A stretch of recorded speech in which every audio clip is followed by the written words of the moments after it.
નકલી બિયારણ મુદ્દે કૃષિ મંત્રી રાઘવજી પટેલનું નિવેદન સામે આવ્યું। નકલી બિયારણ વેચનાર સામે સખ્ત કાર્યવાહી થશે।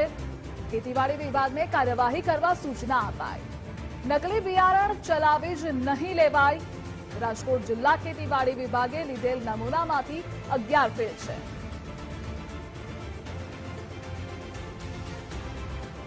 બિયારણ અંગે રાજ્યના ખેતીવાડી ખાતા દ્વારા નિયમિત ચકાસણી થતી હોય છે અને જે કોઈ ફરિયાદો આવે છે એના ત્વરિત નિરાકરણ માટેની કાર્યવાહી પણ કરવામાં આવતી હોય છે।